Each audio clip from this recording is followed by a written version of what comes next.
for free. Studio Mashinani, Ride Any Talent.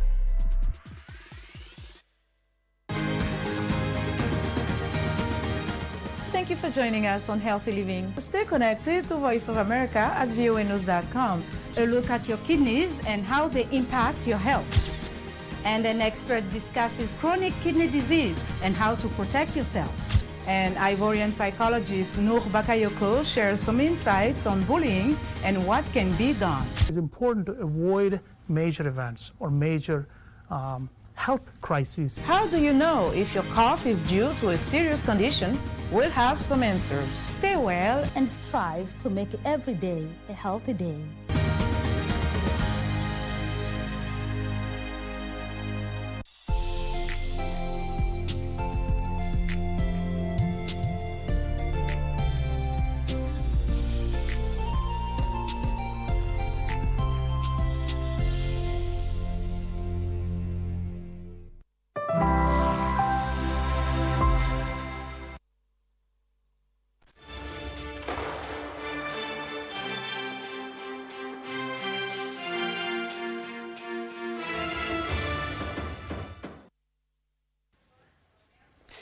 Good morning and welcome to News Check. My name is Abdiaziz Hashim. The sign language interpreter at the bottom end of the screen is Anne Wangeshi, and our focus this morning in the first hour will be the state of the nation, just to unpack the aftermath of the vetting we witnessed yesterday at the corridors of the August House, led by none other than the Speaker of the National Assembly, Moses Masika Wetangula. The three nominees, you do know them. It is the former Health Cabinet Secretary Muturi Kagwe, who has been nominated for the position of Agriculture CS. Also, Information Communication and Digital Economy nominee William Kabogo. And then finally, we do have the Investment, Trade and Industry docket, of course, nominated for the position of former Nakuru Governor, that is Lee Kinyanjui. We'll be unpacking what the nominees clearly told the committee in terms of their suitability and what they will be doing to resuscitate some of the sectors that are within their domain. And of course, you do know they were nominated by President William Ruto later last year. And right now, we're just waiting to see what will happen in that special sitting tomorrow, if they will be approved by the National Assembly or not. And of course, once they are approved, those names will be taken to President William Ruto. And then, of course, they will take the oath of office and start their duties in their various ministries. And of course, we'll be unpacking also what are some of the issues that came up yesterday during that vetting process. You do know that CS Muturi Kagwe, he was faced with questions of KEMSA scandal, which of course he categorically talked about it during the COVID-19 era. Of course, William Kabogo as well, and finally Lee Kinyanjui during his tenure as a county head at Nakuru County. And of course, a little bit in the last 30 minutes of the first hour, we'll be focusing on the Public Service Cabinet Secretary Justin Muturi, who yesterday filed a report at the Kilimani Police Station in regards to the abduction of his son.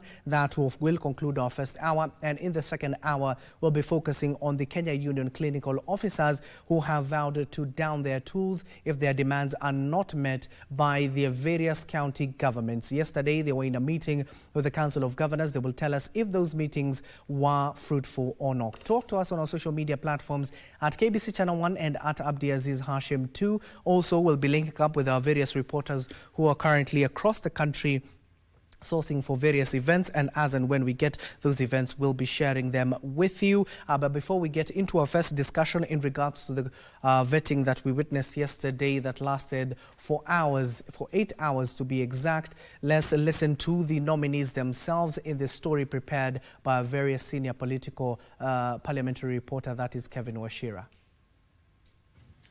Tuesday afternoon at County Hall, the three nominees to Cabinet faced the National Assembly Committee on Appointments, chaired by the Speaker, Moses Wetangula. And at the stroke of midday, former Health Cabinet Secretary Muturi Kagwe walked in and took oath before the process kicked off. I, Muturi Kagwe. His vetting exercise was characterized by questions on loss of COVID-19 funds during his tenure at the health docket at the height of the pandemic. On vaccines, it is believed that you failed to account on the procurement of 1.6 billion worth of vaccines. And the whole issue of the expenditure on vaccines, Mr. Chairman, is actually exaggerated.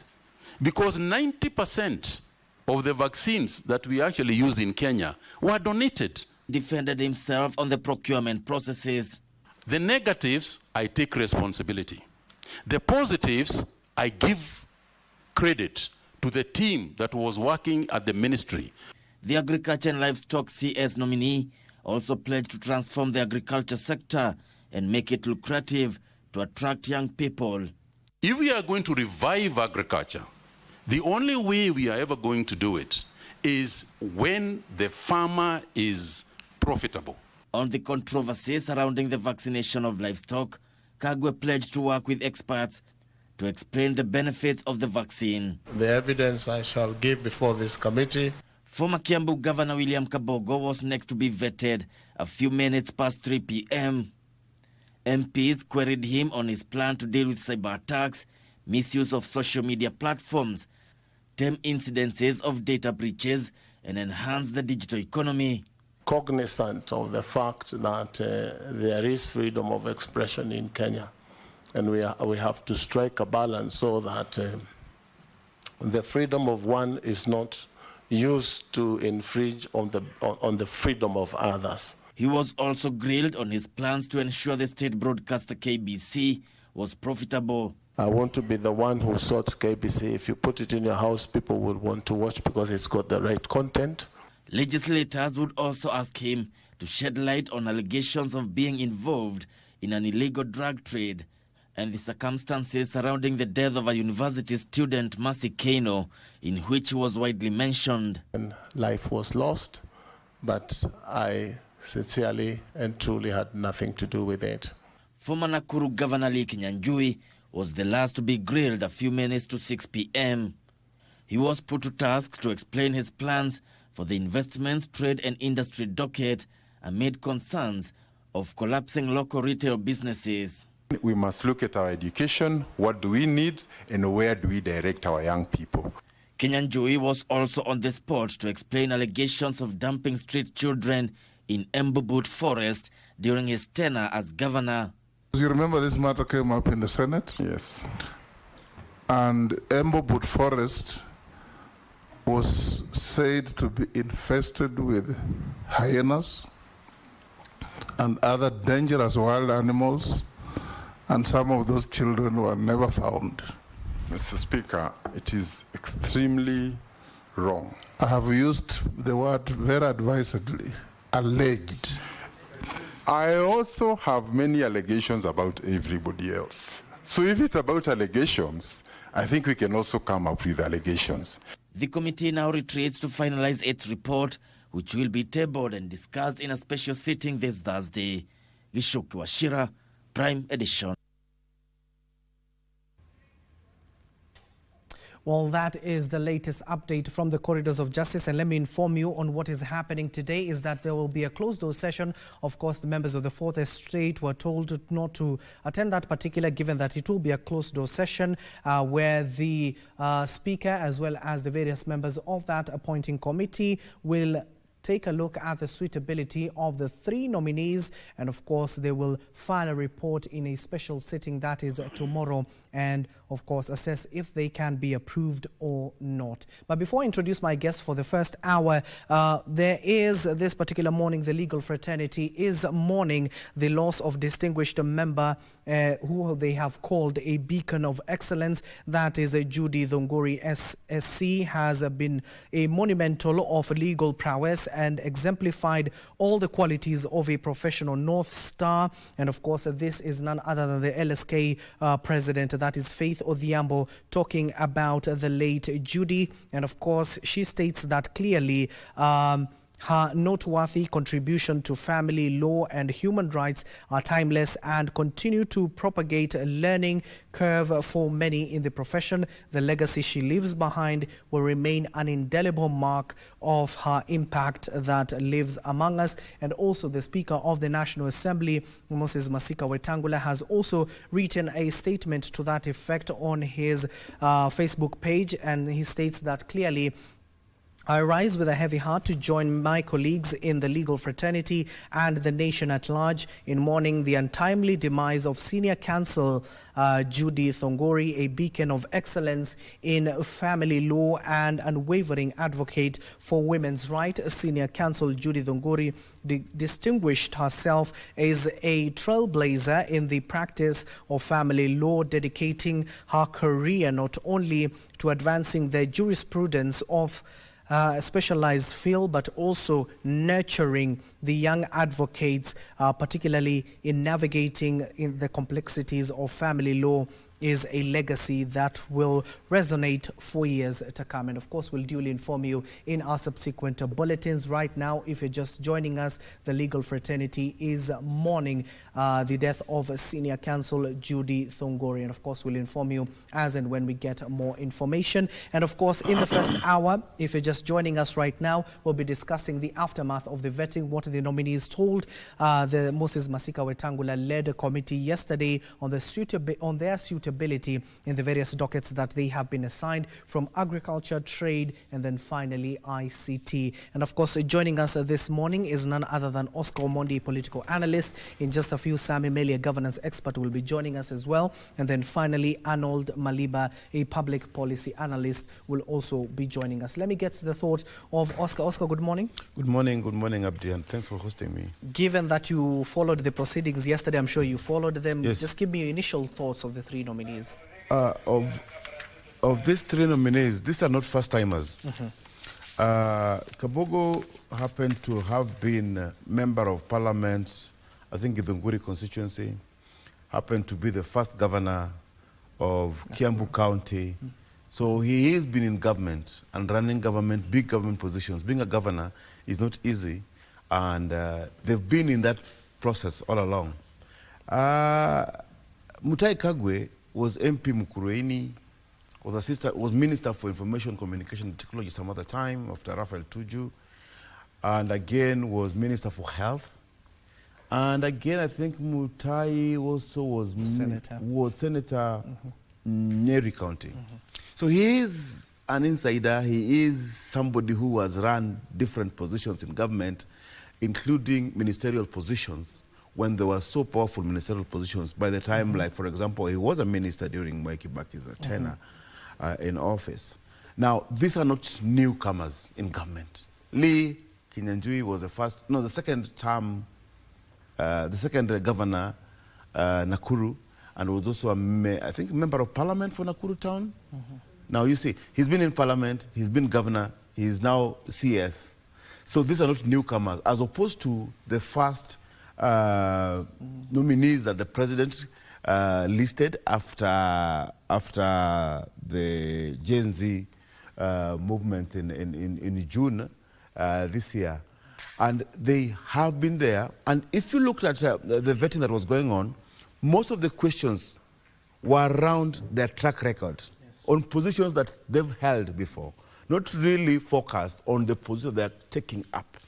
For example, asking Kabogo about being involved in some drug trade. This was 14 years ago when Joseph Toti presented this one to Parliament, when he mentioned Kabogo in this case, and he dealt with the question, and there have been court cases that have been going on around his reputation of use of sale of drug and all this.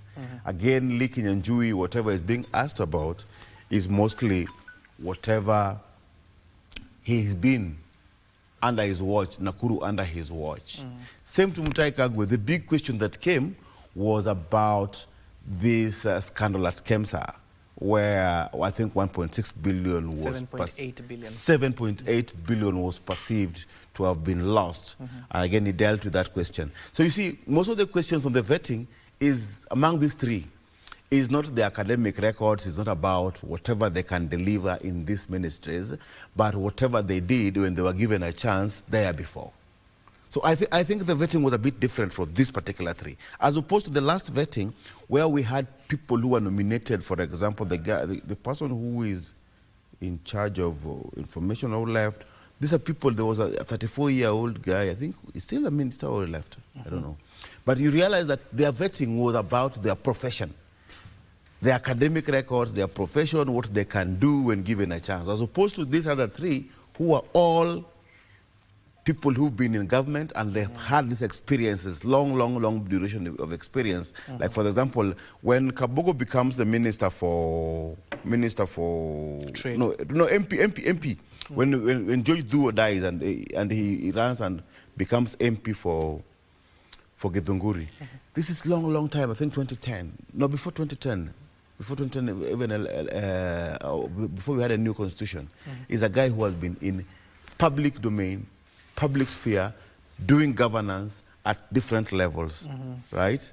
As opposed to when he's a fresh guy, and I think sometimes we really need to also give other people chances, the fresh guys to also come up, so that the vetting is something completely different. You're being vetted based on your profession, not on your track record in governance. Okay. Yeah. And let me introduce our governance expert is here, Sami Meli. Sami, thank you for joining us this morning.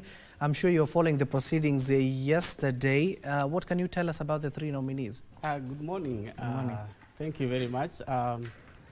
Looking at the nominees that were vetted yesterday, beginning with the former Kiambu Governor, William Kabogo Gitau, having been a public figure for quite some time. I remember his father was also a chief during the colonial era.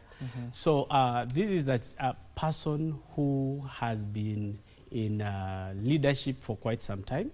The only thing is that he has a lot of experience when it comes to governance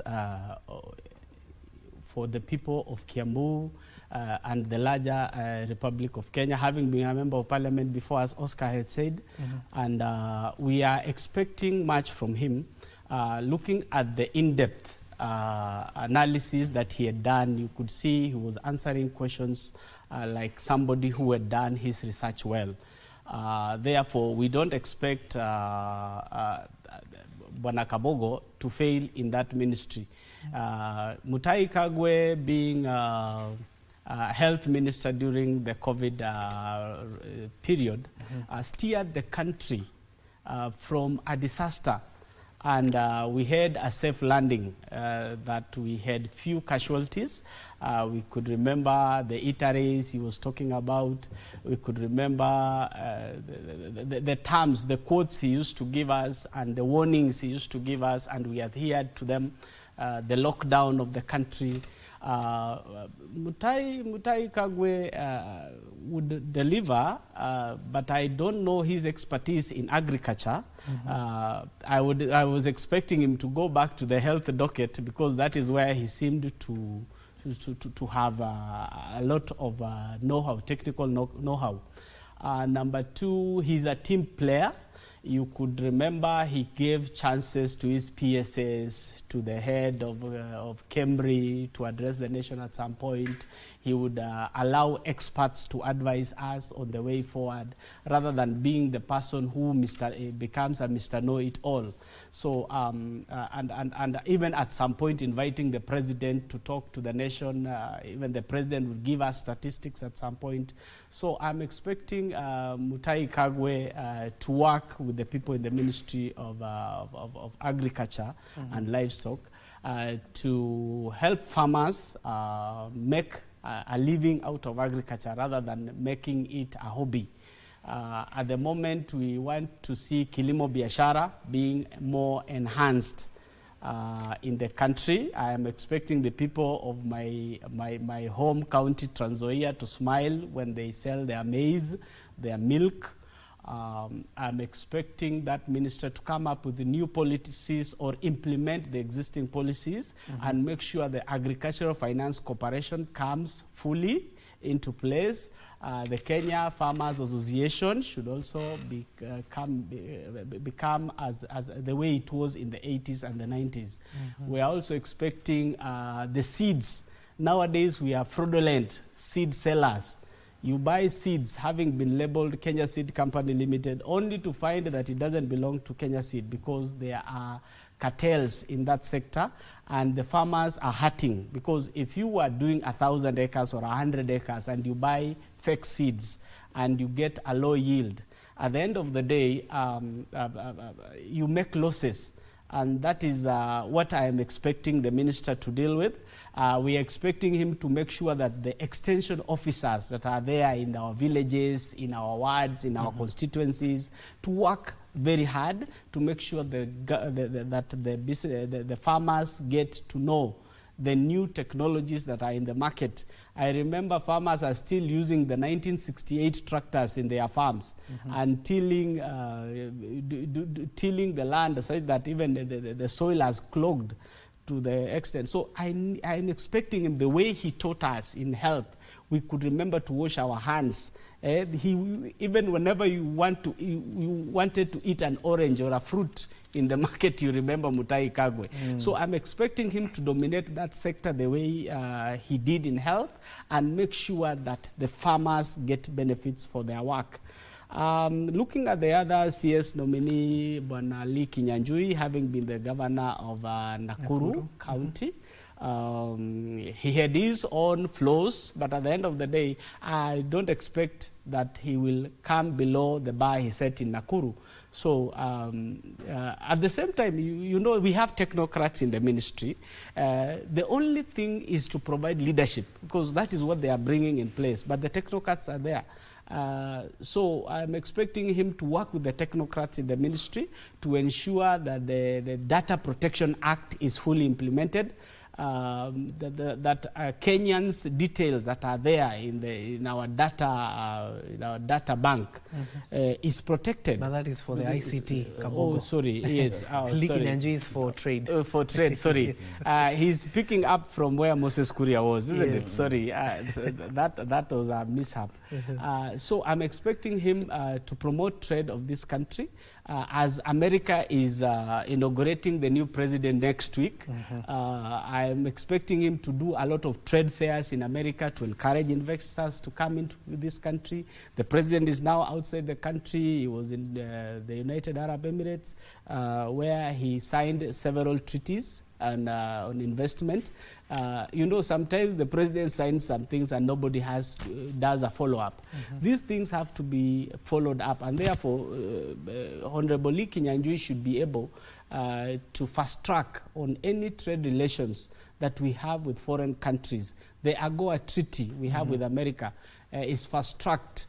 The COMESA treaties are respected. The East African treaties on trade should also be respected.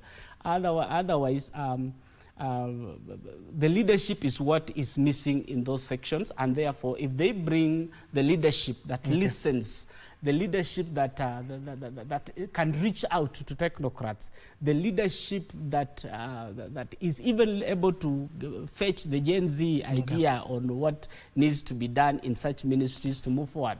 You remember we have a young workforce that is idle in the streets, and that is why they say the devil's, an idle mind is a devil's workshop. Our young men are idle, and therefore the creation of jobs should even be their first priority in these ministries as they take over. Okay, Oscar, as you react, of course, the main question that even came out yesterday, especially for all the three nominees, was communication, how the government communicates to its people. In terms of the experience that we've witnessed with Muturi Kagwe when he was a former minister, former cabinet secretary, I should say, at the health ministry, do you think that experience in terms of communication as well as Kabogo and Lee Kinyanjui will come into effect? No. I think in terms of communication where the government has a problem is that everything currently we have to accept is done in this gadget, in the phone. Mostly, even governance, it is moved to the next level.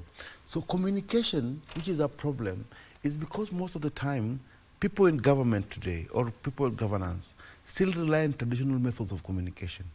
You see, whatever like Muturi Kagwe was doing to give us the breaking news on COVID-19, that was during the pandemic.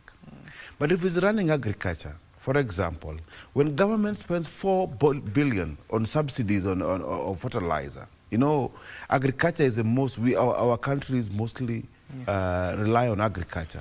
So this is the most important, because we have problems like food insecurity. And the most important department of government is agriculture. This is where food comes from. right? Now, in terms of communication, we need to have a system where the contemporary way of communicating government policy is in tandem with what's happening in social media. But again, government communicates in this traditional way. Government has not, like for example, even whatever. I think one of the things that President Trump has won the hearts of the people of America is in his effective use of the social media, of the Trump's Twitter account. He's always online. And now, that is the thing that we need probably to replicate. You realize that we've never sat easy since June 25th after the raid of Parliament, simply because of how we communicate. We don't rely on the normal media, the ordinary media, the KBC and KTNs of this world. Where do you want us to go then, Oscar, if they don't? The thing is that we must invest heavily. Even the Kenya Broadcasting Corporation, this guy called Kabogo, even the Kenya Broadcasting Corporation, where I'm sitting in, should invest heavily on its use of social media. Which we have. Which we have, but heavy investment, I mean heavy investment in terms of a whole department of probably 200 individuals who are doing this work, and this one should be seen in terms of also even government policies. Yeah, I think there's a miscommunication. This is what brought conflict between the governed and the governing people.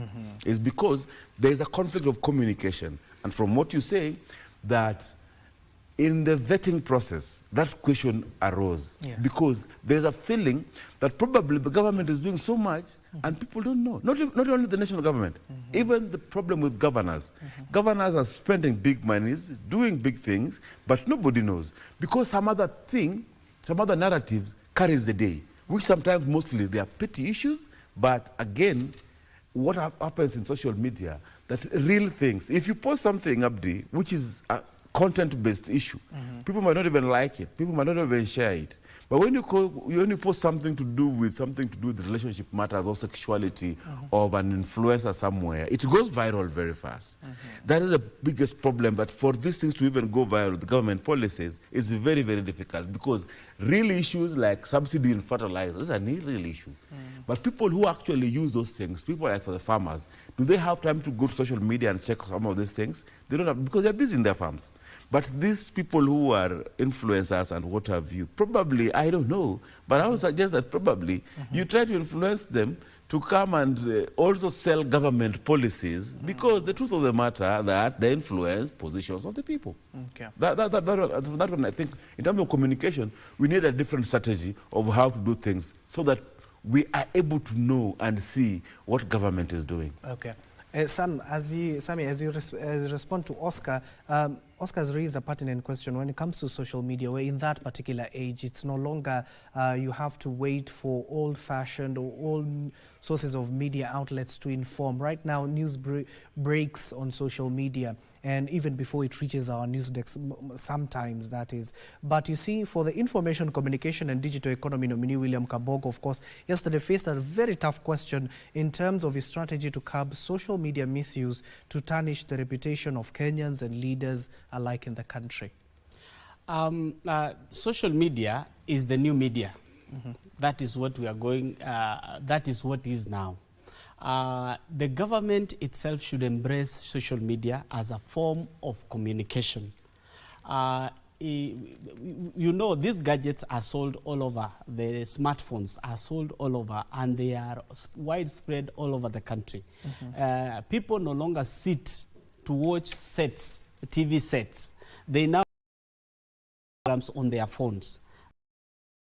Whether in the bus, like right now. Okay. So that is the influence of social media. The YouTube is another form of social media. So the government should invest more on that.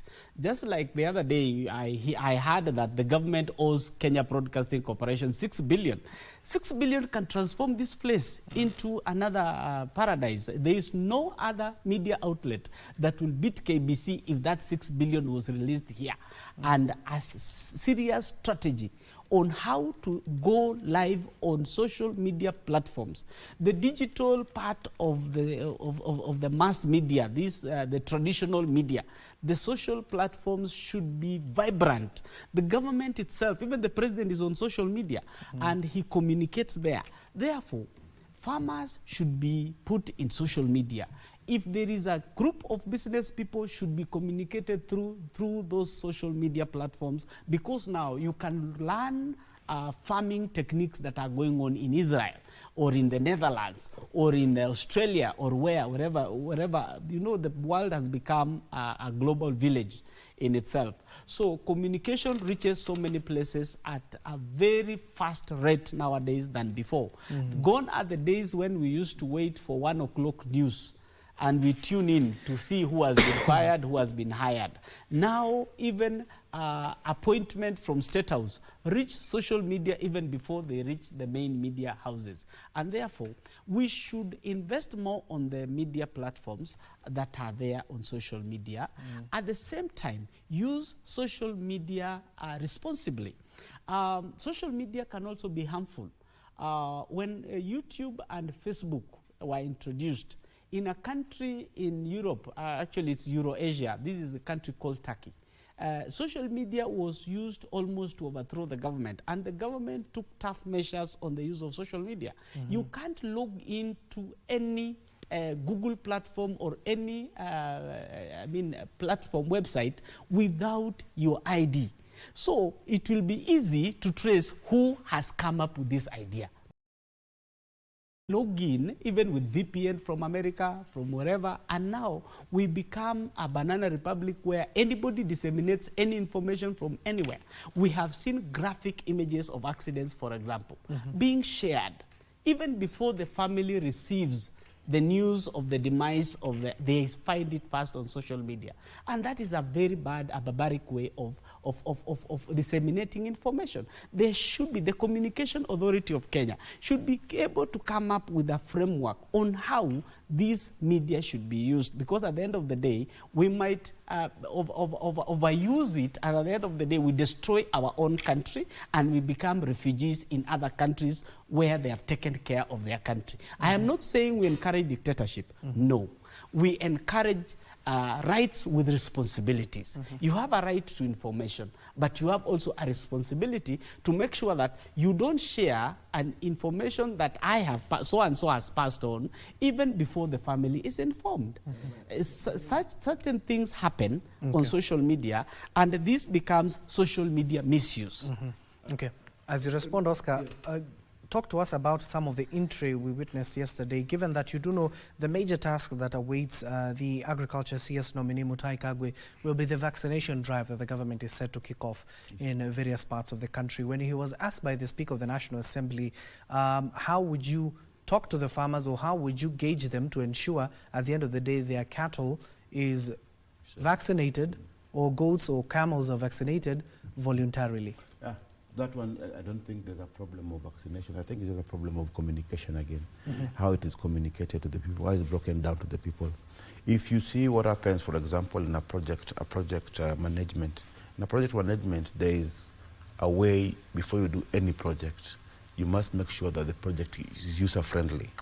And for you to make sure that the project is user-friendly is that you communicate with the people who are going to implement and who are going to use those projects so that they know what they're going to deal with. So I think that is a matter of just communication, and whatever happened, why it could have been rejected was because there was the breakdown of communication between the governed and the governing.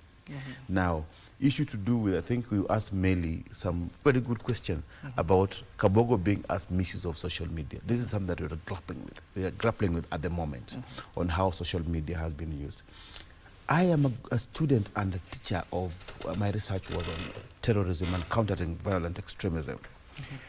There was a serious problem in the world about terrorism for the 10 years, you know, the 9/11 happened and what have you. And what happens to the terrorists? Terrorists don't want to see many people dead. No, they want to see many people watching. And that is why when they go to Dusit, they only kill like 21, they killed 21 in Dusit, but held Dusit for a period of like 2 days. When they went to Westgate, people who died in Westgate were 69. But they held Westgate for 4 days. Why? Because they wanted all the international cameras to focus on Westgate. If you went to France on that particular day, if you went to America, if you went to Russia, if you went to South Africa, all the TV sets in the entire world were watching on what is happening at Westgate in Kenya. And that was what happened again at the Mumbai attack. Mumbai attack, the attack, I think they held 5 people for 5 days, but all the cameras were all there. So terrorists don't want to see many people dead.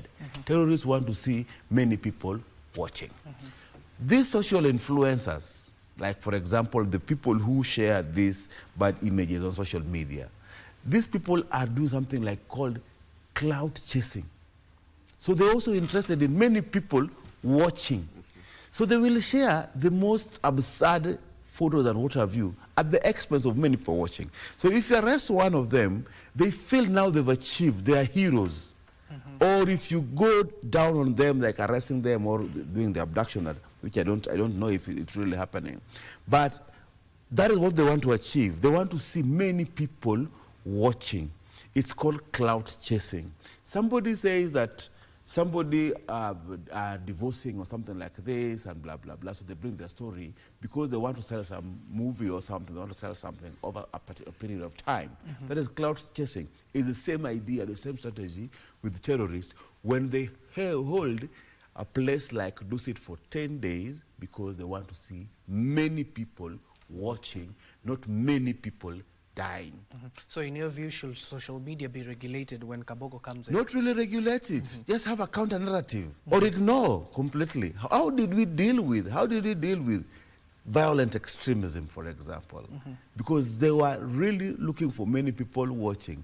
It's alert. If you have the alerts, and if you have the alerts, then you make sure you have a counter narrative.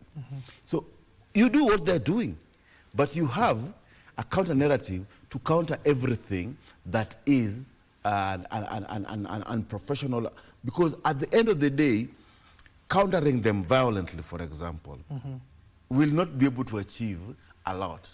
If you, for example, if you go to violently counter a terrorist today, what will happen tomorrow? Another one will be born, another one will be born, another one will be born. Because they think it's a heroish thing to do.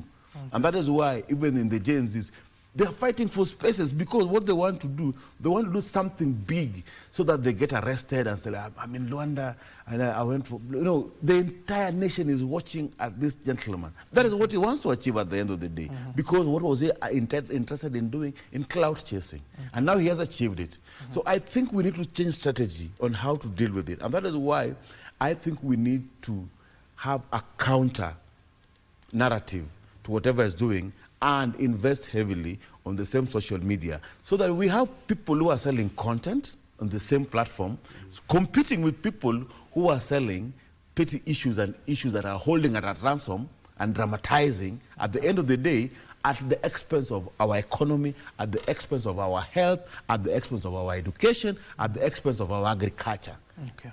And of course, as you also respond to that, the other issue that was raised yesterday by the vetting committee itself, it's something to do with cartels. And you do remember back then when Muturi Kagwe was the former health cabinet secretary, he talked about, he even called Afya House a mafia house. And we do know there are some cartels that have been reported there in the agricultural sector. It has been said there by the former CSs who have overseen that particular docket. Even the head of state has talked about it. So in your view, how do you think he should tackle them? Now, the term cartel is a little bit political. These people are called middlemen. The cartel part is the middleman. The middleman comes in between the farmer and the market. For example, in Trans Nzoia, when you are harvesting maize, you find people coming when you are harvesting maize in your farm, and they wait for you. They say they will buy it even when they are not dry. Those are the middlemen that are working in that. And at the end of the day, they buy at a lower price compared to the real market price. The same thing happens in every other government institution. If you go to Nyayo House, there used to be cartels where they would go in between the passport applicant and the processor. And they make money in between by making this process tiresome. This process becomes a little bit more expensive. So if we look at these cartels are all over. There was a time I wanted to bring my potatoes. I had grown somewhere in Molo. Then I said, let me access Ukulima market direct to. I came with a lorry. My lorry stood there. Nobody was buying my potatoes. Why? For 2 days. The other lorries would arrive, offload, go back, offload. At the same time, I'm waiting. When I was told there are people who control this market, talk to them, and they bought my potatoes at throwaway price. This was a farmer trying to access the market directly. This issue would be dealt with if we were to use back to social media. We create market apps whereby the farmer can directly access the market. The user would get to an app and access the product from the farm, for example. And therefore, you will deal with the cartels there in between, because the farmer even will have information that this is the selling price at the end of the day. If, and digitalization of government services is helping us reduce the cartelism in between. Even though we will not kill it completely, but the cartels are there in every ministry, in every government department, in every sector of this country. Really, I didn't get... Wait, let him just finish. a minute. So, if we say we want to reduce cartel, at the same time, we are trying to kill also the middlemen in between, because these are people who make money by looking for market on your behalf, because sometimes we are too lazy to do some things. Sometimes we are too lazy to access some government services. We want somebody to do it for us. And these are the cartels who make it a little bit expensive. If a passport is 7,500, somebody will tell you, I'll process it for you at 10,000, hassle-free. Yours is to tell you when you come you take your ID and everything is done. So Kenyans at the same time, no longer, sometimes they don't want to do the hard job. And this gives the cartels the time. At the same time, also, if you look at government agencies like KBC, there are people who have monopolized supply by holding, for example, the procurement officers, the heads of parastatals in their pockets. And at the end of the day, the common man who would have done a better job does not get access because these cartels are there. So cartels are in several tiers. Cartels are also in several faces. They have different faces. So you may not know who is a cartel and who is not. So I think if I got your question properly, that was my definition of a cartel. Okay. But sometimes we also demonize the middlemen as cartels, yet they are also Kenyans who are trying to access market. Because if you are trying to tell me that I should buy from a wholesale or from a producer directly, then where do I go with the retailers in between? Because as the product leaves the production line, by the time it arrives at the consumer level, the price would have gone a little bit higher. But digitalization, as we said and we agree, digitalization of these services, of these market centers, creates a little bit of an easier way of dealing with the cartelism, and you get value for your money. Okay. And Oscar, now you can respond. No, I wanted him to help me understand his definition and the difference between the middleman and the cartel, and I think later he explained it well. Otherwise, my idea of this one is, this one are caused because of government inefficiencies. Government inefficiencies, for example, some years we had a problem at KRA, but KRA went fully digital. And now, actually, it was a bit sorted. If you are to import something, you import something online, then the clearing and forwarding and what have you, it is done online. It is the human interference has been reduced. Again, this has been sorted out by also at government levels, so e-citizen. E-citizen also reduced a lot of human interface on processes of government. In the county governments, a lot of counties are now doing revenue collection through digital means. Again, for example, things like Kenya Power. Kenya Power, they used to have this guy who would come and cut for Paul, look at you. You give me right? But when they introduce a token, and now you buy a token on your phone, you know, it reduces a lot of that human interference. We still have a problem at Kenya Power where you apply for electricity to be connected to the grid, but again, there's a lot of human interference, there's a lot of that corruption in it. In case we can have a system also that if you just apply online to be connected, so long as you have the title deed and they can point where you want that connected, then it's just connected and there's hours that you have to wait for it to be done. Physical thing has to be done. It makes life very easy. You know, for example, also, even in matatus, we've sometimes tried to use a digital system where you just have a card or something like this to reduce a lot of human interference. Although, again, people lose a lot of jobs when you put a lot of digitalization in it, but government inefficiencies. So the cartels and what have you, we've had them at Ministry of Education where we have cheating in exams because of too much human interference. There's too much touching of our hands. These documents are released from place A to place B. During that time, there are invigilators and there's a lot of leakages in the process. But if it is done, for example, online examination that we do at the university, you know, this exam appears online at 7, and if you do a question, you cannot go back to it. And automatically, if you finish, there's part of it that is even marked by the system.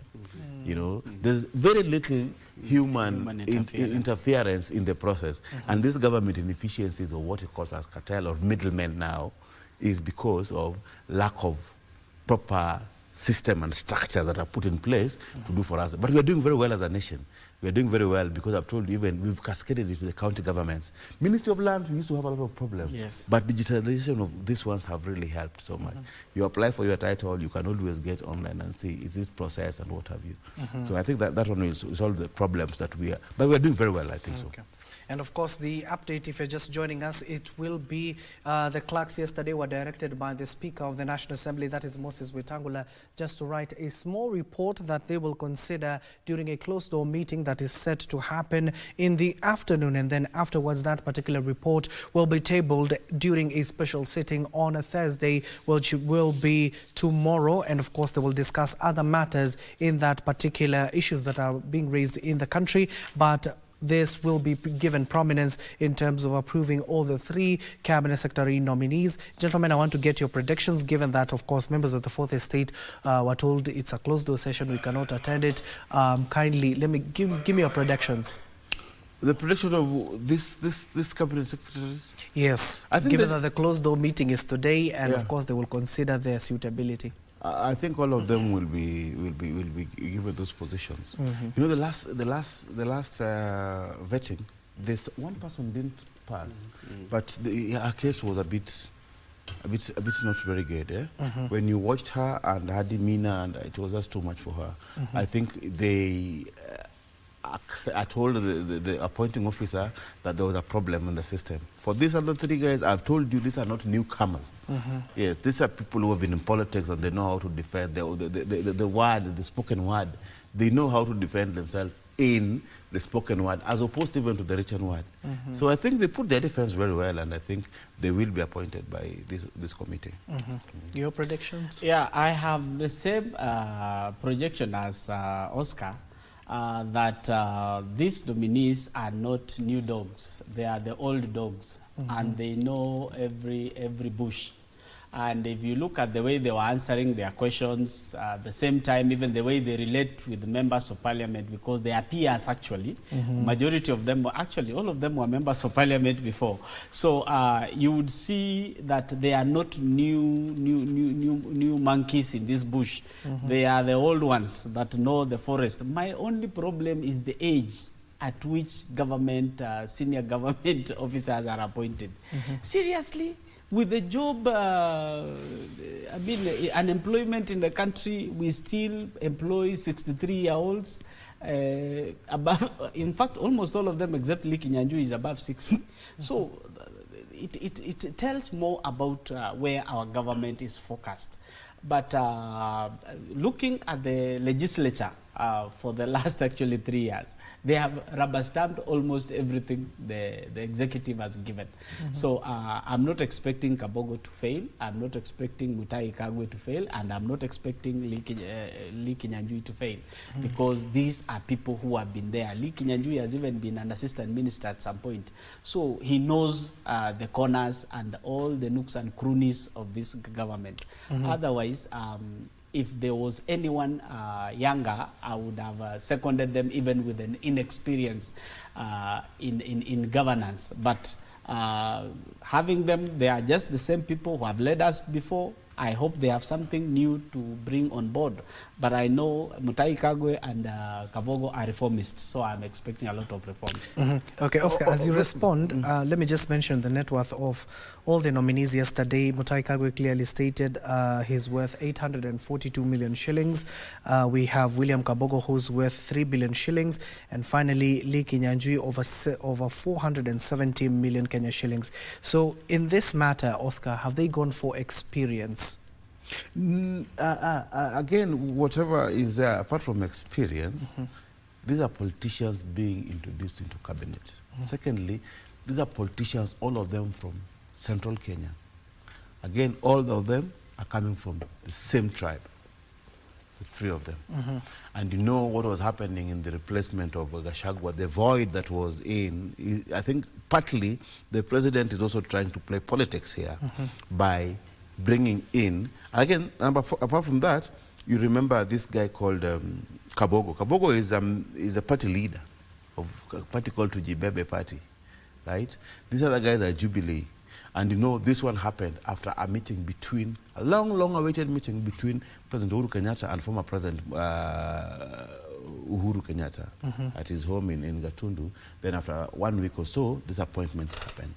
So there's also politics in it. And probably the people whom were appointed there from probably central Kenya, one, they were allied to a certain leader who had already been impeached, probably, I'm not very sure about this.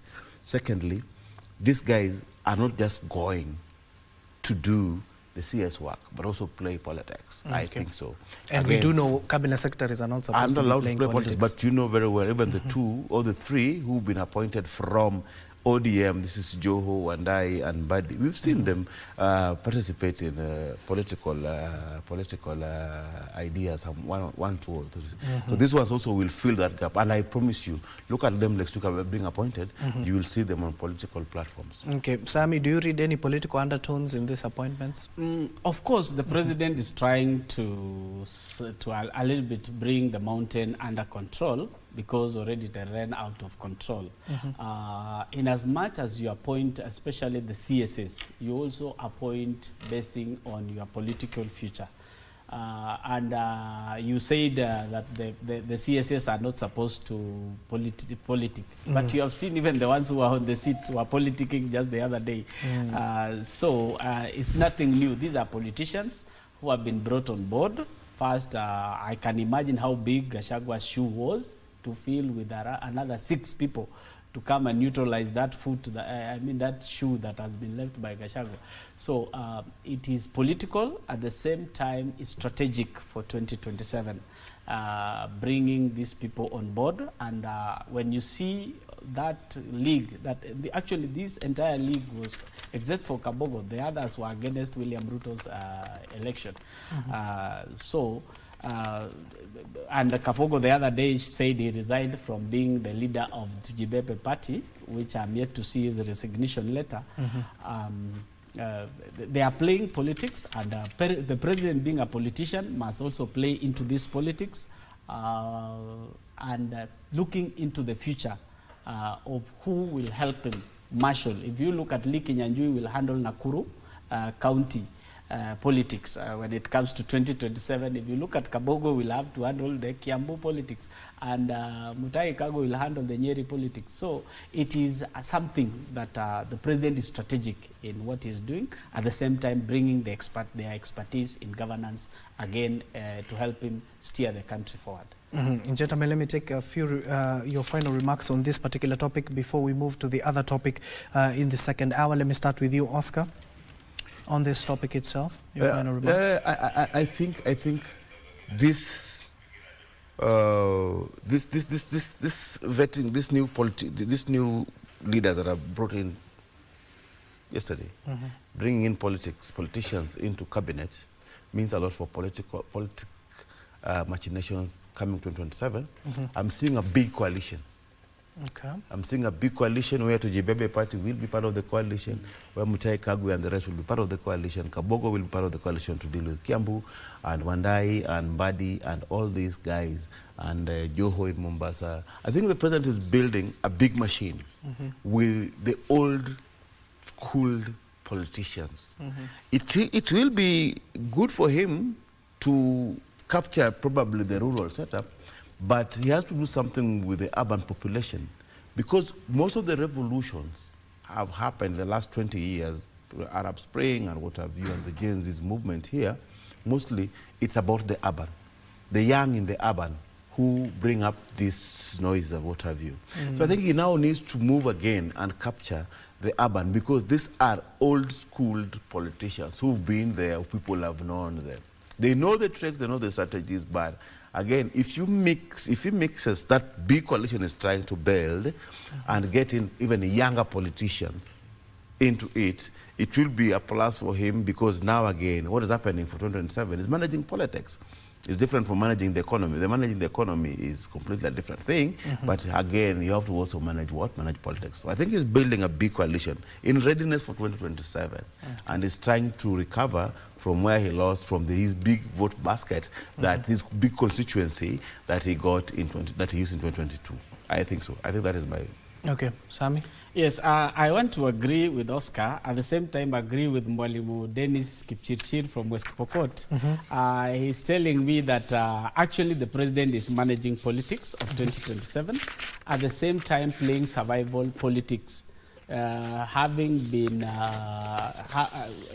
coming from a tense political environment for the last 6 months now, from June up to where we are now, he needed some people who will come in. But I can see Mutahi Kagwe's coming into the cabinet is mostly to resuscitate agriculture.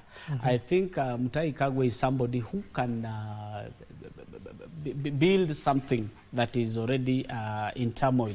So I think the president is bringing his expertise especially and his advice, because if you look at President Kenyatta, he depended mostly on his expertise to steer the country of the COVID. And he did it well, though he didn't leave without a mark.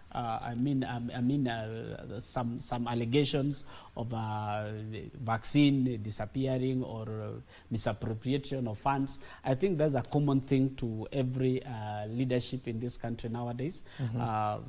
Staying without a scandal nowadays seems to be very difficult, especially with the digital era where people can access documents, take a photo and send to social media. You see, even the young men working in the ministries nowadays, you have to be careful, because whatever you do, they can record you and release it to the media, and at the end of the day, you are in hot soup. But the management of politics nowadays that the president is doing, the experience of this gentleman, at the same time, trying to see who can work with him forward, because he's also looking at a team that will finish with him. Oscar having said a big coalition. But in the game of politics, the 48 laws of power still apply. Okay. Yes. Okay. Thank you so much. And of course, we need to take our first commercial break. Of course, on the other side of the second hour, we'll be starting off discussing what we witnessed yesterday at the Kilimani police station, where the Public Service Cabinet Secretary Justin Biden Muturi was able to record a statement at that particular station. My guests will remain here with me. And of course, a little bit later on, we'll be discussing what is happening in the healthcare sector. So don't go too far.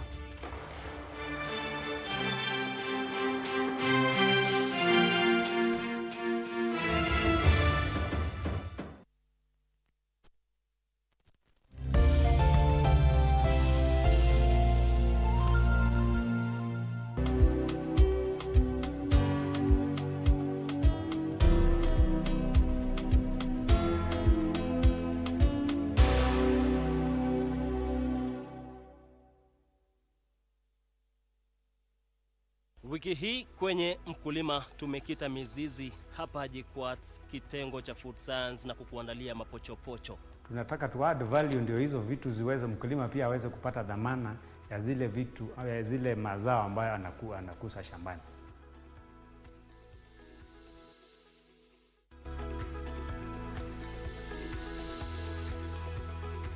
Usikose kujumuika nami siku ya Jumamosi saa 10:30 kwa uhondo kamili.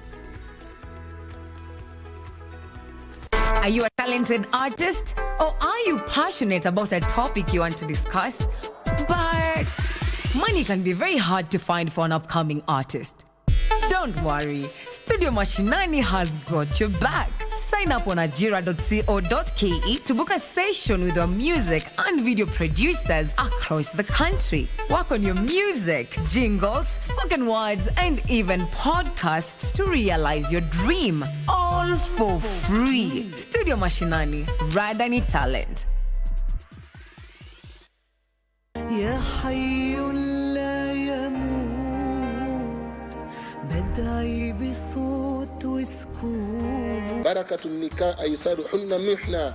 Baraka ni kambo kwamba iko na baraka kushinda zote, ni ile ambapo kwamba inakuwa yenye kutumia ama inakuwa ina matumizi ambapo kwamba ni madogo sana. Subhanallah, kuna baadhi ya watu ukimwambia wao wanasema bwana mimi sina gharama bwana. Mojawapo ya manufaa ya kuwa katika nikah ni kuepushwa na dhambi ya zinaa, ambayo dhambi hii huleta umaskini.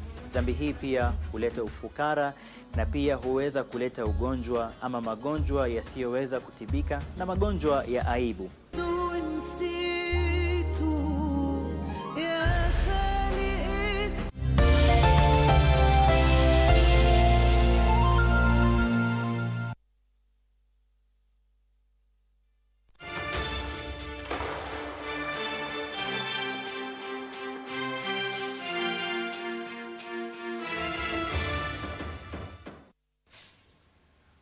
Welcome back and thank you for staying with us. Our second hour will start off in matters to do what we witnessed yesterday at the Kilimani police station. Of course, we're also keeping an eye on various events that are happening across the country. As and when we get those live links, we'll be sharing them with you. And of course, to start us off is that the Public Service Cabinet Secretary Justin Muturi has dismissed calls for his resignation, maintaining that the government needs to get to the bottom of the reported cases of abduction in the country. The CS has said his position does not contradict any government position.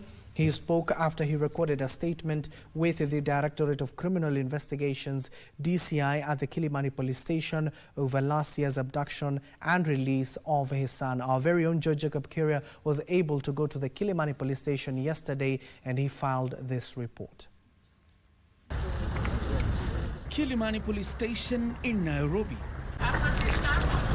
Public Service Cabinet Secretary Justin Muturi, following his statement Sunday that the government was yet to furnish him with answers after the abduction and release of his son in June of 2024, the DCI released a statement calling on the former Attorney General to record a statement. Straight to the DCI offices, Muturi delivered his statement detailing the circumstances under which his son was abducted and the calls he made to senior government officials with no answers forthcoming. Muturi claims it took the intervention of a top official in government for his son to be released. And when he emerged from recording the statement, they say that they have actually recorded statements from the other witnesses who are with my son, among them the Honorable Mark Mwenje and another young man, Mark Mwenje's driver. They say they have recorded a statement. They have also recorded a statement from the gentleman who was with my son in his car, called Marango Imanyara. They say they have recorded their statement. So they are now busy processing, according to them. Muturi remained defiant, dismissing those calling for his resignation. I would just say, bring it on. At my age, I'm not the kind of person to respond to some of it is really very perfunctory statement made by fairly inexperienced politicians. I think they are not worthy my response. The CS says his position on the need for a comprehensive approach to abductions in the country does not contradict any government position. Kila mmoja ndani ya serikali amekuwa akilaani utekaji nyara. Kwa hivyo sio ni tofauti ile iko. Kila mmoja kuanzia juu kabisa tumekuwa tukisema we don't recognize, we don't approve of abductions. This even as the family of Steve Mbisi from Kibwezi, believed to have been abducted, continued to call on the government to reveal the whereabouts of their son. The family now claims Mbisi was abducted in Machakos County by relatives said to be police officers. Iko na shida maana sijui kama ni ako hai ama amekufa na ndio ninaomba Mwenyezi Mungu amjalie neema aonekane. Wakati babake alipata hizo report, aliweza kuwa mgonjwa, akalazwa hospitalini na mpaka saa hii hajaitoka.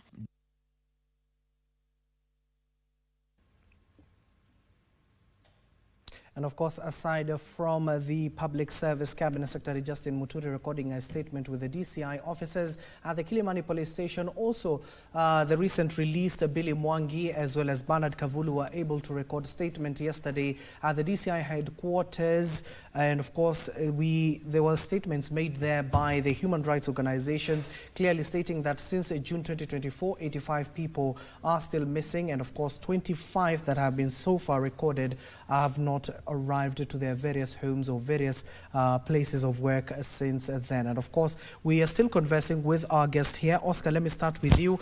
You've just heard it from the Public Service Cabinet Secretary Justin Muturi when it comes to calls for his resignation. He clearly stated, bring it on. I had Muturi saying, bring it on. If you want to impeach me, I'm done with this. I think he's done. Secondly, you know the ooze of Muturi, although I asked myself, why now? Because this abduction happened in June, right? And he didn't have a problem with it since June, but now we are in mid-January, but it's being discussed now in public fora. Secondly, I think the problem with Muturi as CS started when he went to Embu, I think it was a funeral or something, to read the president's speech. And there were noises sometimes in the crowd. And these guys told Muturi, from what I saw on TV, that they don't want to listen to that speech. And he said, what are you saying? We don't want to listen to it. Then he said, put it aside. And this guy said, "Fana will come as speaker." And you know what he did? He said, the eyes have it. So in my idea, this was power at its best. Because what Muturi did of not reading this president's speech, even if that incident happened, it could have not been played in the eyes of the camera. I think to some level, he really did something bad to the center. Okay. I think the center was not really happy of this. And I think now, by this time now, this one coming, there are too much happening in the background as opposed to what is happening at the forefront. Because if this thing happened in June and it takes 6 months to report, to come and ask why was his son abducted since then, and coming to reveal, he's called now, I think in the Nation, I saw in the Nation, that Muturi spills beans, right? Secondly, I don't know if it was an arrest, because if it was an arrest, then it's supposed to be produced in court. Okay. But if it was an abduction, then there was a problem. But I think from what I read, even in Muturi's letter to the, he blamed it directly on the president, because he said that he went to the president who made a phone call to the director of NSIS. But the president intervened. The president intervened. That is what he said. You know, these are not what we know. This is what he told us. So the president hasn't responded, the director hasn't responded, and we can't talk about it on this level. And of course, Sammy, your reaction? My reaction is just in a form of a story. There was this farmer that had a menace with rats. And one day a lonely rat was sitting, and the farmer had just left with the wife, and he wondered where they are going. A few moments later, the farmer came back. When they were offloading the shopping, there was a rat trap. Then the rat noticed that there's a trap. He rushed to the chicken and said, there's a rat trap in the house. The chicken said, I don't deal with rat traps, I'm a chicken. So he rushed to the pig sty and got a pig and told the pig there's a rat trap in the house. The pig snorted and went away, ignoring him. He went to the cow and told the cow there's a rat trap in the house. The cow also mowed and ignored him. So the rat went back, lonely, quiet, and sat and started mediating on his life. Then, one night as he was still, because we had sleepless nights, one night as he was sleeping, he had a bang, the farmer's wife going to the kitchen. Then he had the trap having snapped. The farmer woke up, the lady he had the noises of the lady. The rat was just watching. Then, when the lights were put on, it was a cobra snake that had bit the lady. So it was poisonous. So a village doctor was called, and he said, he gave her some medication and said the best medication for this to get out the fever is chicken soup. The chicken was slaughtered and it was eaten. So as the villagers came to see the sick person, the patient, the farmer's wife, then the farmer decided that these guests are so many, let me slaughter the pig for them. You see, so unfortunately, the farmer's wife died. On What her is burial, the moral of the story? Because the cow viewers who are joining us was right now, Sam. Now, the abductions are happening. This is apparent. And he remembers what he went through when he was seeing the abductions going on. First, when his son was abducted. Then there are more, and they have not been released. This JP Muturi is perhaps wondering what is not happening. And perhaps there are arms of the government that know what is going on. And when he said bring it on, perhaps also he has read the politics. He has interest in 2027. So he has read the climate or the temperatures on the ground. Perhaps he is clearing his landing so that he gets a grand reception by calling on them to bring the impeachment. You know, and the impeachment for him he will be received the way Gachagua has been received, and he can be assured of 2027. If the members of parliament know that well, they shouldn't give him what he's demanding. They shouldn't give him what he's demanding. Let him stay there. Unless he resigns on his own. Otherwise, you will be making him glorified at the central region, and he might be having ambitions, perhaps to be a governor or to be a senator of a certain region or a party leader. And as Gachagua is moving around, you know, Gachagua is not electable in 2027. Therefore, there are people who are looking for opportunities to be the kingpin who can be fronted. And also looking at the political, these are still young politicians. They are less than 60. But if Muturi is impeached, he won't be electable too. Yes. Yeah.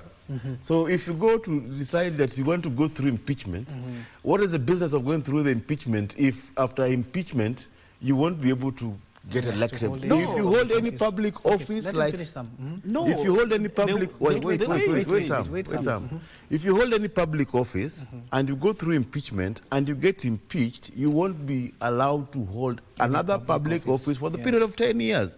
So no, any there's no strategy, limitation. You could not hold any other public office yes, until that case is overturned. So if you think that you go through an impeachment, then you become a hero. You become a hero for what? I've never understood. I've never seen the logic of Gachagua being a hero. Yes, Gachagua is a hero, but if you can't face an election and you're a politician, what business do you have there? I think what they're doing, and this one is not even the threat of resignation. Even the director of service delivery, it's called Mbai, right? Yes. He resigned just two days ago. I think the threat of resignations, mostly from Central Kenya leadership, is to make mostly that part of the region ungovernable through this particular regime, right? And I think it is politics at play. The thing is that power shows reality and machinations of power. And I've told you that by putting the president's speech aside, that was a show of power. Who is in power here? When he says the eyes have it, I'm in power and I put this particular speech aside. These things happen in politics. You can even tell, if you don't want to embarrass your leader, you can even tell the media that part where there was that noise and this one happened, please edit for me that clip so that it does. You don't have to embarrass your leader. And again, when you say that it is better to keep Muturi there, I don't know if you're suggesting that a person who is not interested to serve the cabinet, to serve the president, to serve the interests of the government he is in should be put in place to continue working for 2 more years. He is a minister for public service. If he's not interested to serve that particular docket at this particular time, the best thing is either he resigns. If he's not resigned, the president should go and excuse him and say, gentlemen, go and do your things elsewhere, not within government. Because the president has to run government and has to run it for the taxpayers. These people like Muturi, he's on taxpayers' salary. You see, he has to either do, because there's a responsibility. Anytime you work, for example, when I was questioning whether KBC has invested on social media, you defended the organization, said, yes, we've done that one, Oscar. That is the thing. If Muturi cannot defend government, he has no business being in government. Now, there's a difference between, you are the one who talked about cloud chasing. Perhaps he knows what is coming. It's cloud chasing. Okay, let him finish because we are running out of time. And perhaps he's trying to create a good climate for safe landing. By cloud chasing. At the same time, this is somebody whose son was abducted. He doesn't have an explanation. He didn't get an explanation. He didn't leak the message, the statement. It is the DCI or the police who leaked that information to the social media. That's the same way I've said it. He even owned up yesterday and said, that is my statement. That means he didn't release it. He was being asked if the statement is true. It is. He must have written to the National Police Service. Then the National Police Service leaked it. Whoever leaked it to the media, it's a leakage. And you are not telling me, Oscar, that having served in the same government, I cannot ask questions about how my family is being handled. Or when my son is being mishandled, I keep quiet because I'm in the government. No, I should ask questions. And I should ask relevant authorities. It is those authorities that perhaps have leaked this information which J.B. Muturi did not want to leak because he has come out to defend a statement that has circulated online. And that is when now he was asked if you are sacked or if you are impeached. He said, bring it on, because perhaps it's not his intention. If I ask question, it doesn't mean I don't want to serve at public service. I want to serve the people of Kenya, but I should also get answers. Why my son was abducted? It is 6 months and I have not received even a single report from Haji himself, being the director, why he was. At the same time, yes, there could be a reason why that he was abducted. Then why didn't you charge him? Just take him to court. He was Oscar, let him finish. Because if you remember, there is a bishop who was on his way to work and he was carrying his son. And the son told Dad, I want to join the Gen Z movement. These are my peers. And he says it. If that boy was arrested, that bishop had a right to ask the government, please, where is my son? If he doesn't get information in 6 months, you ask again. The thing is, 30 seconds to finish. Sammy and Oreva, there's a conduct and behavior of government on how things are done. And that is how the governors and the governments used to work, should work like that. Conduct and behavior of this thing. We are not in a monarch. The entitlement that some people want to have, want to create, that it is either them or not any other thing. See, the thing is, the CS has been given a position. Really, just do the work. If you can't do the work, resign. 30 seconds, Meli. 30 seconds for me is that, Oscar, we are not in a theory class. We are in practical life where things are happening practically and needs to be, everybody should be accountable for their job. This government should work together, but at the same time, if you have divergent opinions, ask questions and you'll be answered. Otherwise, the questions should not be used that you are rude. It's a question, it's a statement that was straightforward. Whoever was given that letter should have responded. Otherwise, let the government work, their appointees. I know they are going to be, and perhaps they could be sworn in the same week this week.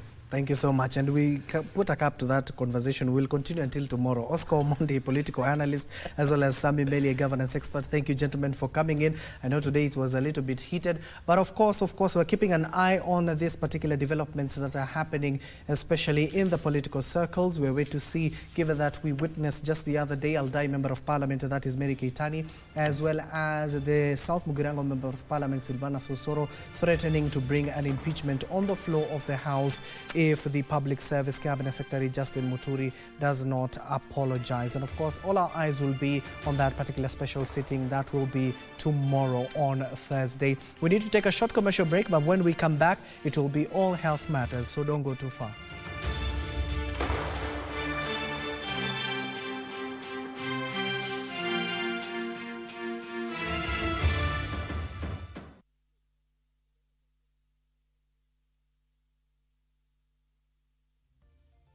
Born in 1965, John Muturi Katuku graduated with a Bachelor of Arts degree in Social Work from the University of Nairobi in 1993, later studying Masters of Arts in Sociology at Kenyatta University between 1994 and 1996. From 1996 to 1997, Katuku worked as a Community Development Officer and Administrator at the Child Welfare Society of Kenya before entering politics. He was elected Mwala Member of Parliament in 1997, aged 32. Ahead of the 2002 general election, Katuku was the chairman of the Strategy Caucus that formed National Alliance of Kenya, the coalition that brought together Democratic Party Chairman Mwai Kibaki, National Party of Kenya leader Charity Ngilu, and Ford Kenya's Kijana Wamalwa. National Alliance of Kenya would join hands with the Liberal Democratic Party to form the National Rainbow Coalition (NAC), with Kibaki being its flag bearer, and eventually winning the presidency in the 2002 general election, with Katuku getting re-elected as Mwala Member of Parliament. He was a beneficiary of a rebellion within the National Rainbow Coalition that had swept into power in 2002 with Kibaki as the presidential flag bearer. After forming his first cabinet, President Kibaki's government set about supporting a referendum on changing the constitution of Kenya.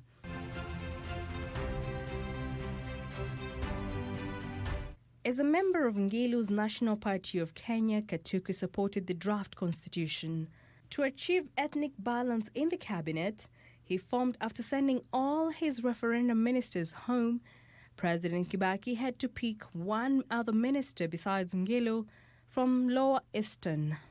Katuku was in the right place at the right time. He was picked the Minister for Water Resources. In 2007, Katuku, running on NAC Kenya ticket, was defeated by Daniel Mwoki of the Orange Democratic Movement Kenya Party that had overrun almost the entire Ukambani region in support of Kalonzo Musyoka's presidential bid. In 2008, when Musyoka struck a deal with Kibaki that earned him the post of vice president, Katuku led a group of Kama 2007 election in accusing the president of betrayal. In 2013, however, he sought the nomination of Musyoka's Wiper Democratic Movement Kenya Party for the Machakos governorship.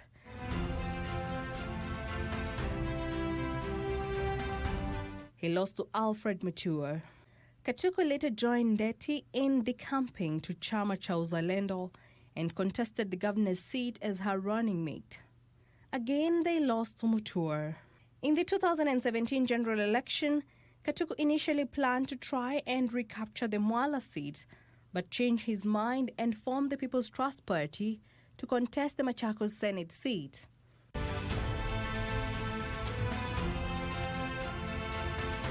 He lost to Boniface Kabaka of CCU. In 2020, he joined Maendeleo Chapchap. In 2021, he was the Maendeleo Chapchap senatorial candidate. He then withdrew his candidacy. Outside of politics, he's an avid golfer and convener of the Cumbersome Golf Series. Jackie Wambiru, The Cabinet.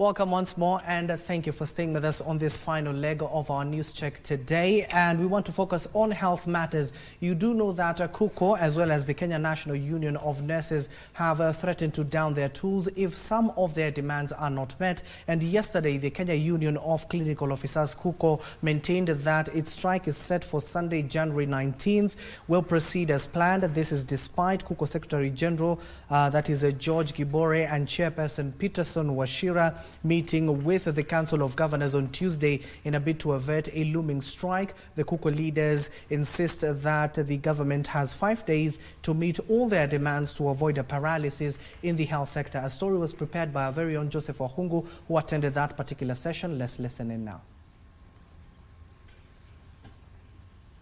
Threatened to lead its members in downing their tools, KUKO officials on Tuesday were in a day-long meeting with governors at the COG offices in Nairobi. Speaking after the meeting, KUKO Secretary General George Gibore maintained that the members are ready to make good their threats to strike should their demands fail to be met by Sunday, 19th January. Key demands made by KUKO include the recognition and employment of healthcare providers and practitioners under the Clinical Officers Council and the reinstatement of pre-authorization rights for clinical officers under the Social Health Authority SHA. We feel that we still have some time so that we can see reasonable engagement and movement in terms of addressing the issues which are there. Because if that is not done eminently, as we have been ordered by our member, there will be a strike. This as a section of health practitioners are currently on strike in Vihiga County. We have a pending strike in Eldoret. We have a pending strike in Taita Taveta. And also, you know very well that we have a pending strike in Meru as much as the county ran to court. But similarly, there are issues at Isiolo, Marsabit, Machakos. There are many issues that are not resolved.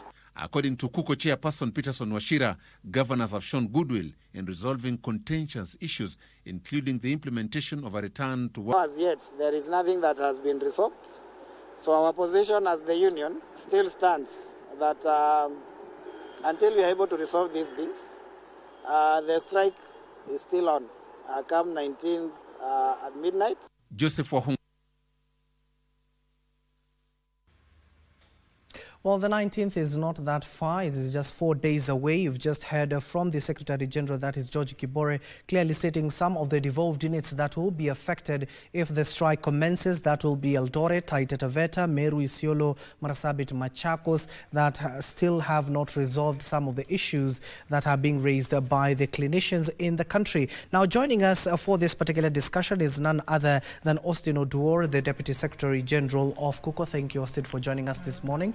Thank you so much. And of course, a familiar face is Mary Boniface, a treasurer of the Kenya Union of Clinical Officers. Mary, welcome once more. Thank you. But let me start with you, Austin. Give us the primary issues that you have raised with the governors yesterday in that particular meeting. What are those contentious issues that, if they are resolved, you'll go back to work if the strike commences? Thank you so much. We issued a 2-week strike notice, which will end on the night of Sunday, that is the 19th. And there were 2 major issues. One was the issue of clinical officers who are been left out in SHA, where they are not allowed to pre-authorize. And also those clinical officers who have clinics, there are several, their clinics are not recognized by SHA, meaning that patients who will be seeking services in those clinics will not be recognized, meaning they will not be treated. Then the other thing is the return to work formula. We remember we had a nationwide strike, which was ended by an agreement in form of a return to work formula by the court. So it's the court that through with the Council of Governors, we had a return to work formulas, even with the national government. So that return to work formula so far has not been implemented, and you know that was a court order. So those are the main issues that are that we've decided to give government more time to address, so that by 19th, if it's not addressed, then we'll have to, we'll have no option but to go on strike. Yes. And Mary, given that the meeting yesterday you had with the Council of Governors, what was the disagreement about aside from what Austin has told us, is it the commitment towards addressing some of your concerns? I'll start by saying that the demands that my colleague has just listed. One, starting with the return to work formula, most of the items that we agreed on implementation were to be done by 1st of September last year. And between September and now, we've given the government enough grace period to be able to look into these things. And we feel like they didn't take them seriously, because if they did, then it means something would have happened between all this period that we have been waiting, even after the timelines of September 1st came to an end. And therefore, our discussion yesterday was about we have given you time, you've not been able to implement. Then again, why should we be, giving you time? And these are issues that affect our officers. People have not been promoted, people have not been redesignated. People are working with no medical cover, and all the 10 items, around 8 items that are pending from that previous strike issues. And therefore, we are saying, in as much as they have extended the goodwill to be able to invite us for this meeting, but again, we need to see more commitment into the process starting, so that then we can be able to tell our members, there is some light at the end of the tunnel. So then let's probably suspend and go to work, and then as we continue with the negotiations. But we are not there yet. This was a preliminary meeting, and I believe before the 4 days are over, then if we get to see that commitment into carrying on the discussions, starting somewhere with the CBA counties, going ahead to solve the issues of the medical covers, and that kind of commitment is what we're looking for. So unless we see that, then we maintain that the strike is on. Then there is the other issue of SHA, which was majorly discussed throughout that meeting, and the SHA team was there, the Minister of Health was there, our regulator, who is the Clinical Officers Council, was also present. And there is a promise from the Minister of Health that they are going to write to the SHA, then directing them to authorize, or rather to have clinical officers, specialists into the system, so that they can be able to pre-authorize and offer their services to citizens as per their scope of practice. And at the same time, also the issue of the facilities that have been left out to be empaneled, so that Kenyans can continue receiving services for this. So we expect that documentation to be done between today, tomorrow. But again, because it's not a complex process, it's just about onboarding this system, these facilities onto the system of SHA, and therefore then clinical officers will be able to practice. So then it's also something that can be done within the shortest time, and we also would want to see that commitment, so that then now we can be able to communicate to our officers too. Yes. Austin, you've just heard from your Secretary General talking about the various counties. If you just have the info itself, what is happening in Eldoret and Taita Taveta, Meru, as well as he said there are other underlying issues in Isiolo, Marsabit and Machakos in those devolved units. Thank you. Most of the issues there are just issues of implementation of the return to work formula, and apart from that, the issues of promotion, redesignation, employment, some even comprehensive medical scheme, and salary delays. There are a lot of issues, and different countries have got different issues that compel them to reach out to the National Executive Council, so that those strike notices can be issued. Like Vihiga are now doing more than 50 days on strike, and I can tell you that there is nothing happening in Vihiga. That is why we say that clinical officers are the backbone of healthcare in this country. That alone can now tell you that 95% of patients seeking services at all the outpatient places here in Kenya are seen by clinical officers. So you see what is happening in Vihiga. There is nothing, total paralysis. County Referral Hospital is shut down. And today there was a case in court where the issue of Vihiga came up. And you see those other counties like Uasin Gishu, Marsabit, the county government of Marsabit, you see you are elected to do what you really were elected to do. Like if you're a county secretary appointed by the governor, then you are executive, you really need to do, you are the head of the public service. But there are things that you just avoid, literally. Like someone is employed in 2016 or 2017, up to now that person is still stuck in job group H.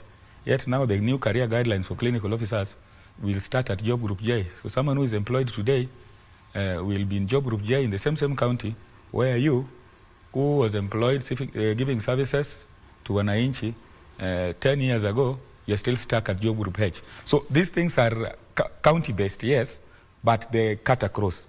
Because you realize even if, with the devolution of health, most of these things, even the salary scale is the same. The roles, what we do is the same. So the only issue is that you'll find this county doing this, the other county not doing, and some even don't even care about the health workers. So those are the major issues that are really, those are the major issues that are affecting those counties. It's only that it was unbearable for those other counties that we had to issue those strike notices, and some are already on strike. But this one... Which are some of those, aside from Vihiga? Which are Vihiga, there's a strike notice in Marsabit, Isiolo, the way the General Secretary had stated there, Uasin Gishu. There are also others coming up. But even if the strike, the nationwide strike that we called, even if it is suspended or whichever way, it will not affect those other counties. And unless, because some of these things are county-based. So this nationwide strike, you've realized what we are really fighting for, the SHA. And of course, the SHA is the government that is just creating the problem. So the problem that they're trying to solve, yesterday we were at the COG, they're trying to solve a problem that they are the ones who created. It's them who went on strike instead, or who called for that strike. Because if the law is very clear, the law is very clear that the Clinical Officers Act, that is 20 of 2017, allows, or the Clinical Officers Council of Kenya is mandated to register clinical officers and also to license them. On top of that, all clinics owned by clinical officers are to be registered by them. So if all those clinics owned by clinical officers are to be registered by the Clinical Officers Council, then what does that mean? Remember, 70% of the clinics at level 1, 2, 3, 4 are owned by clinical officers in Kenya here. So if you decide to say that SHA will not accredit them, so that any patient who walks out there to those clinics owned by clinical officers, then you are trying to say that that percentage will not seek services. Where will they go? Because those are the clinics that are there. The ones that are owned by maybe KMPDC are those big hospitals, like Aga Khan, some big level 5, level 6. Not everybody will go to level 5. At the primary level, it's the clinician who is there. But the main question of fairness here, Austin, is if you're a clinician working for the government and you have opened another clinic on the side, will it be fair for you to receive that SHA onboarded on your clinic itself and you're still working for the government? It's not the clinician working for the government. We have, in fact, we have more than 25,000 clinical officers who are not employed by the government. 25,000. The government has only employed 8,000. And those are some of the issues that we are really pushing the government to do, employment of clinical officers. So imagine 25,000, and of these 25,000, 5,000 are working with NGOs. Then the remaining 20,000 are not having any formal employment. That is why they resort to opening their clinics. They are experienced. Someone graduated 15 years ago, does not have any formal employment. They will pull up and maybe start a clinic, because that is the only way. Now, when that clinic is set up, then you are told that SHA cannot empanel this type of institution. Why? There is no law that is binding, or there is no law that they are looking into that, when doing that. So those are the reasons that we said we are not children of the lesser God. We have to look at the law, and that is why we called for Given that you've just answered, out of the 25,000, 8,000 have been employed under the government. The others have clinics out there. And maybe to you, Mary, we were talking about in terms of, given that you met with your employer yesterday, the Council of Governors, you were there with them in the room, with their facial expression, their tone. Is it something to worry, or is it something that you will get confidence from that some of these issues will be addressed? I'll say this. It's a good gesture that especially the governors do not want us to be out of the facilities in the name of a strike notice, and that's why they called to try to avert the looming strike. But you know, for us as a union, goodwill and commitment are two, they work together, but again they are kind of different in some ways. And I'll say this, from the meeting, yes, we saw people who want to, you know, to see that things are done in the right way, because, for example, like the governors had the interaction with us for the first time about the SHA issues, and like Austin is saying that it is a problem that they created because there are laws that outline how this thing is supposed to be done, and therefore when someone has chosen not to implement or to go by the law, then of course they are creating a crisis. And therefore, you know, when someone creates an issue and then come back to try and solve it, you get lost in terms of you know, do they really mean what they are saying? Because all along, and especially the ministry and the people in the authority, they knew exactly what they are doing, because some of them have been telling us, while the law says you should be accredited by your council and then you be empaneled by SHA to be able to offer services, then they say that they sat down and made an administrative decision to go the other way and to use KMPTC only registered facilities or healthcare practitioners. Then you know, as a person and even as a union, you tend to feel like, you know, there is a double standard, kind of, you're getting played, and therefore it's difficult to tell if really these people are committed to be able to solve the issues as they are promising. And that's why we are saying at this stage we are not there yet until we see it in terms. For example, today we want to see if the letters that we agreed that will be written today, will they be done? Once they are done, then at least that way you can start saying they are showing commitment and things are likely going to work as we made an agreement. This is an agreement that was signed between the parties. The COG signed, the ministry signed, and therefore I believe they are going to live by that signature and be able to. So at the end of the day, you signed a document. Yeah, in terms of the agreement. We signed a document in terms of the, especially on the SHA issues. For the return to work formula, I was, or rather we were quite impressed by the leadership of Governor Kaiga. He was very affirmative, together with Governor Sakaja, on how they are going to roll out the issues, where we are going to pick the negotiations. And again, we also expecting the letter affirming the negotiation teams from the Council of Governors, because ours, we already have a team that we already communicating to them. So these documents are the ones that will assure us there is really commitment from the side of the government. Yes. And Austin, earlier on you were talking about in terms of court proceedings that are ongoing, or in the case of Vihiga, you've just informed us that there are court proceedings that are ongoing. So in the case of Vihiga and other counties, if the county governments secure court orders barring clinicians from taking it to the streets or downing their tools on the 19th, will you abide by those court orders? Of course, we are a law-abiding union, and it has happened several times. It's a time we had a nationwide strike, but there was a court order stopping Kisii County from the clinical officers from continuing the strike or going on strike. So we abided, and all the clinical officers who work in Kisii County, returned to work. We've done it in Meru, we've done it in Tharaka Nithi, and of course, even if Vihiga today, they say that the strike will be, like there's an order stopping us from continuing the strike in Vihiga, or even this one, that the nationwide one, we will abide. But again, we also expect the same government, or the same county government, to also obey court orders, because this strike that we've called is through a court order. It's the court that said by September, all promotion and designations, the counties that have not done that should do. Within 90 days, the CBA should be up.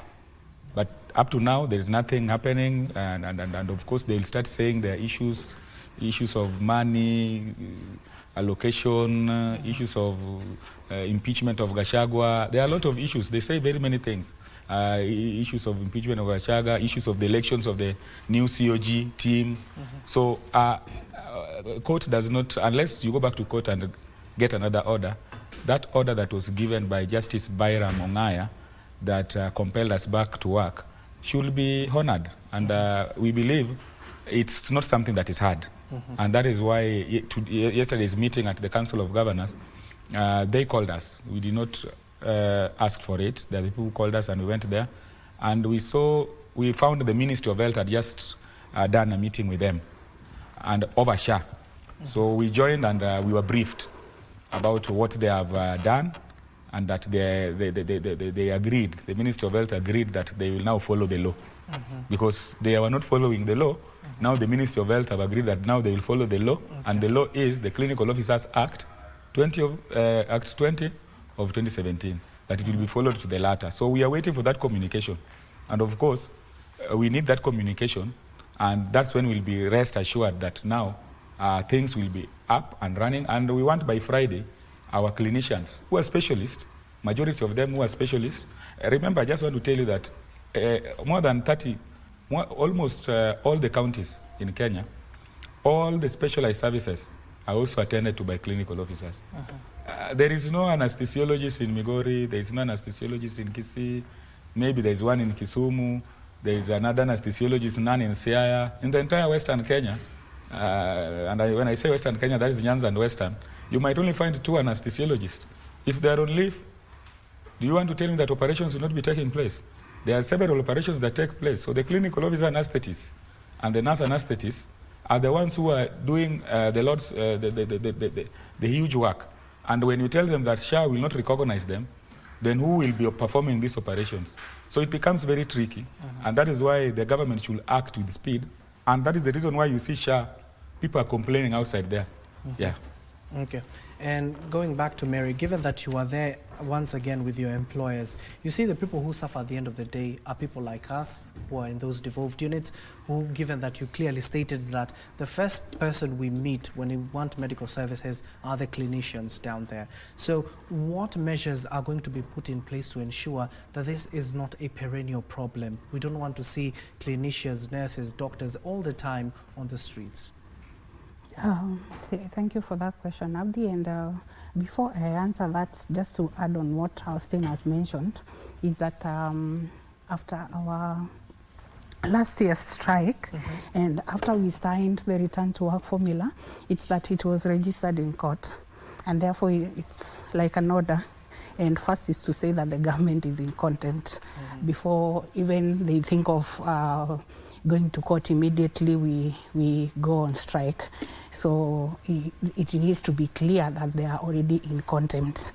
And from what you've just asked is to say that we have seen a lot of strikes after devolution, both that are at national level and others at the county level. And we as healthcare practitioners, we do not want to be in this situation year in, year out. And several things have been happening to try, reduce the strikes or just stop them at once.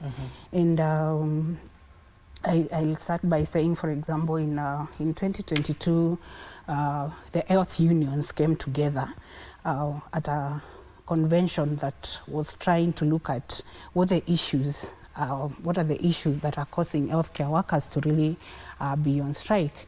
And we invited the government to be with us. It was a very good convention that was opened by the CS then, Mutahi Kagwe, and governors Anyang' Nyong'o was in attendance. Then it was closed by the CS Labour, back when it was Chelugui. And this conference came up with several resolutions, including a framework for employing workers annually, budgetary allocations to ensure that promotions are done in good time and all those things. Okay. And we have been trying to, front them out there for the government or the employers to be able to know if these issues are solved, then the strikes will go away. And it's from that convention that we made a recommendation that the current presidential task force that is sitting down to look into issues of human resources for health be made. And the president had us, and he formed the task force, which has been receiving memorandums from the various organizations, or literally all stakeholders from healthcare, to try and look at the issues all around that affect the human resources for health, right from production in the university all the way through service. And we believe by the end of its term, it's going to come up with recommendations that are workable and that are going to be done through collaboration, so that no one is left behind and all these issues are solved. Okay. So that we stop having these frequent service interruptions, which, like you've rightfully said, really affect the Kenyans. And this time it's going to be worse because, one, we are still having the complications of SHA being rolled out because it's not being streamlined. We're seeing a lot of Kenyans saying that they're still not able to receive the services. They're talking about out-of-pocket payments, and therefore with these challenges and a strike on top, then it is going to be not a very good state of affairs for our Kenyans who are really going through issues. Okay. And again, we also say the burden of disease is increasing, and especially for non-communicable diseases, and therefore there will be a challenge without healthcare workers in the facilities. Okay. Yes. Unfortunately, she has taken all the time. 30 seconds, tafadhali, as you wind up. Yes, generally. Yeah, so as clinical officers, you remember we are the largest union.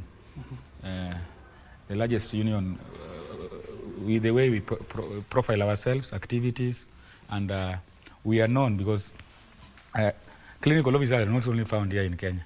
Okay. There are more than 70 countries that we exist in, and it's the same role that we play. So we are just saying that the government should really appreciate the role that the clinical officers play, and not the issues that are brought by some people at Afya House. That clinical officers were just brought in as a stopgap measure to maybe, and that now the training should be looked into. We have clinical officers who have PhDs. We have professors. The chairman of the council, the Clinical Officers Council, is a professor from Harvard University, not just from these other universities as you see around, from Harvard University. So we have learned clinical officers. We are more than 30,000 here in Kenya. The role that we play should really be, and we appreciate the Council of Governors. They really appreciate our role, and they really know what we really do at the peripheries there. So it's just a call to the government that these are issues that can be solved. Issues like SHA, it's just a letter that can be done within 2 or 3 days, just like the treasurer said. Okay. And the issue of the return to work formula, now that we've started negotiations, a CBA negotiation team, we want those things to be put in on paper, okay, so that we can agree, and then at the end of it, we can go back to our members, because we cannot just call suspend or call off strikes, even at the, where I am here, if it was the GS who was here, he cannot call off the strike until he goes back to the members and agree. Okay. Yes. And of course, don't upgrade our universities, because those universities are the ones who have put us here today. Yes.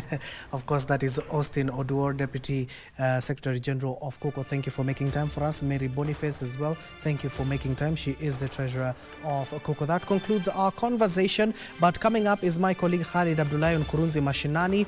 And of course, there will be briefing at Afia House.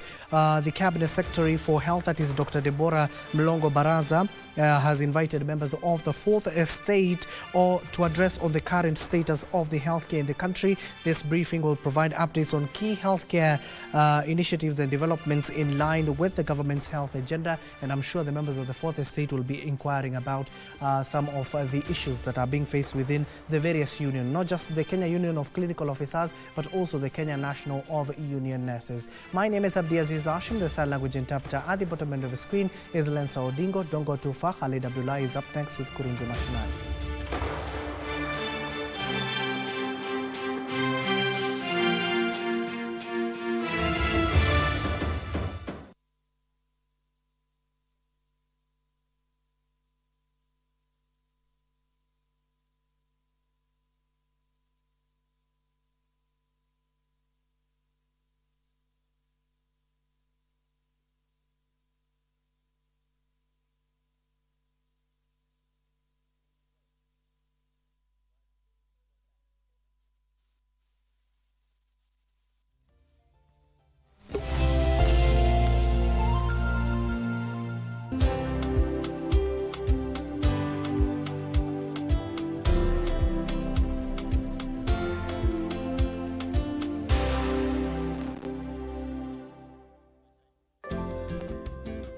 They wake up the city before the sun.